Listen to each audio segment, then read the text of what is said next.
106 to 1. That is the cost ratio between the weapon Iran fires and the weapon America uses to stop it. A Shahed 136 drone costs roughly $35,000 to manufacture. A VAD interceptor costs approximately $12.7 million. That means the defender is spending $16 for every $1 the attacker spends. And the attacker can manufacture these weapons by the thousands. This number explains more about the current state of modern warfare than any headline or satellite image. It isn't just a statistic about this conflict. It is a number that exposes a fundamental shift in the economics of 21st century warfare.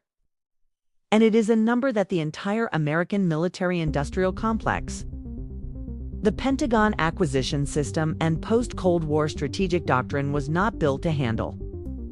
Today, we are going to do a deep dive into the economics of this conflict. We'll look at why the most powerful military in human history is facing a structural challenge from an adversary with a fraction of its budget, and what this tells us about the future of warfare everywhere on Earth.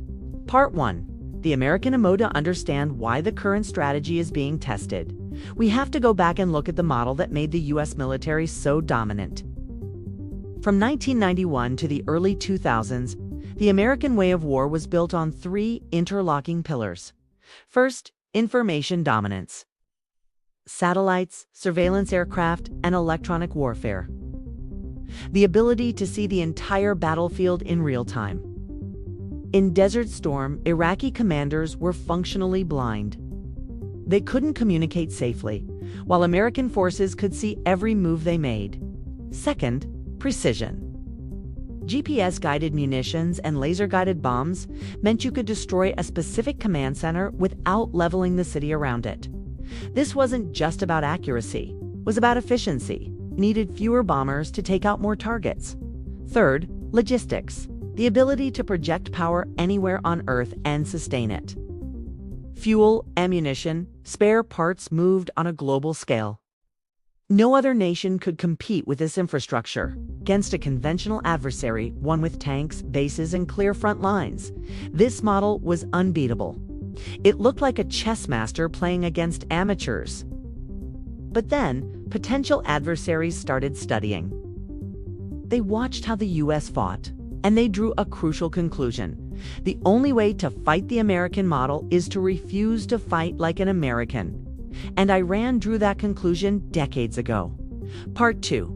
The Iranian EMAD Elzaran's military doctrine is undesigned to win a naval battle or an air war.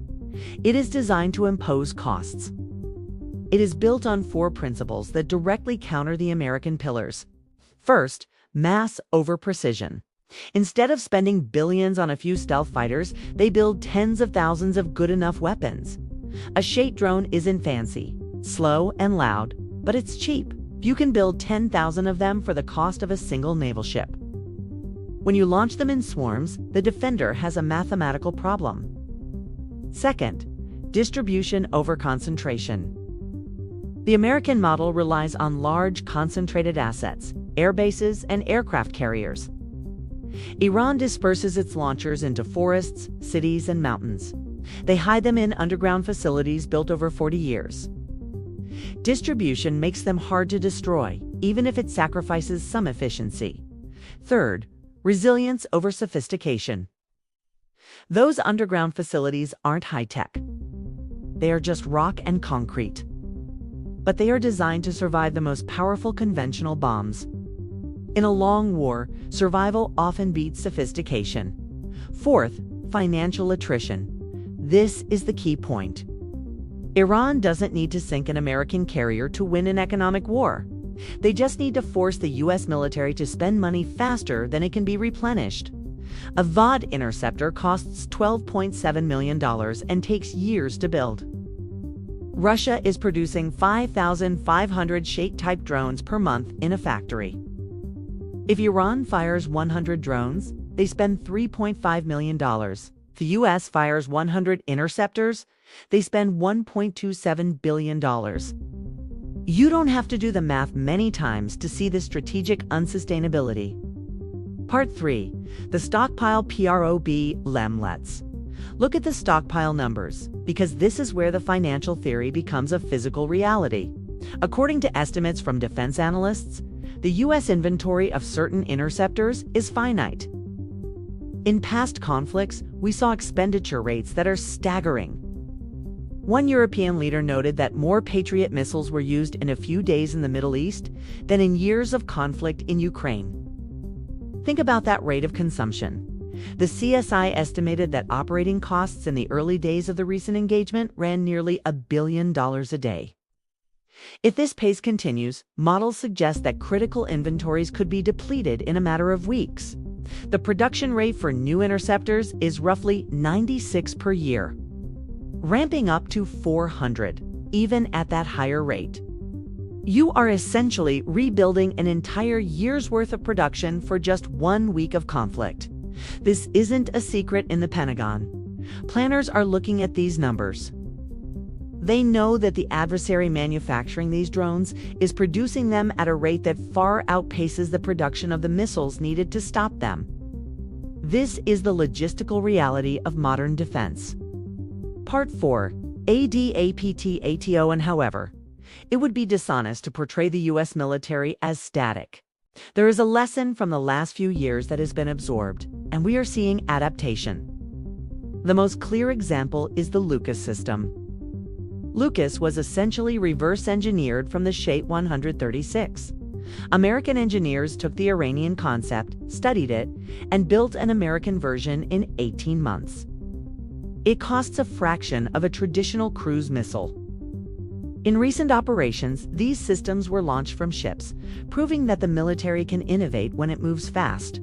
This shows the other American military, the one that uses rapid prototyping and bypasses the slow acquisition cycle.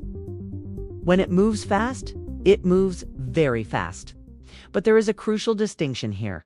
Lucas is an offensive tool. It allows the U.S. to strike back cheaply. However, it does not solve the defensive stockpile problem. The U.S. is still firing $12.7 million interceptors at $35,000 drones. The offensive economics have improved, but the defensive economics remain broken. There is another adaptation on the horizon: directed energy, laser systems. The Navy is deploying systems like Helios because a laser shot costs essentially nothing, just the electricity to power it. Israel's Iron Beam operates on the same logic. The challenge is that these systems are still early in their deployment. Rain, dust, and range limit their effectiveness against ballistic missiles. The tech is coming, but it's not fully here yet. Part 5. The strategic CONCO. Where does this leave us? Iran cannot match America's strike capability. The B-2 bombers, the F-35s, the carrier group Sarin cannot replicate that power. But Iran has optimized for a different kind of fight. It has built a military designed not to project power, but to impose cost on anyone who attacks it. They understood that the most important battlefield is not the sky over their territory, but the defense industrial base and the budget lines in Washington. A recent policy assessment described the challenge with stark clarity. The U.S. is on the wrong side of the cost curve. The defender is spending between 5 and 100 times more than the attacker per exchange. That is not a temporary imbalance. It is a structural feature of current technology. Cheap drones, commercial electronics, and accessible satellite navigation have flattened the technological pyramid. Precision is no longer rare. It is cheap and plentiful. And this new cost asymmetry favors the defender who is willing to use mass-produced weapons. The question this leaves for military planners around the world is not about who is winning in the traditional sense. It is about sustainability.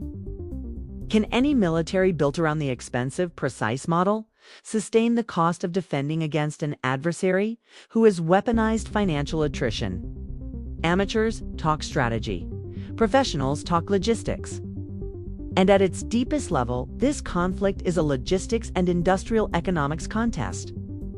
The side with the most expensive weapons is losing the economic debate.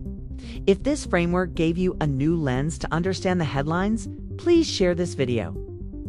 These numbers matter for every country thinking about how wars will be fought in this century. Drop your thoughts in the comments. I'll see you in the next deep dive.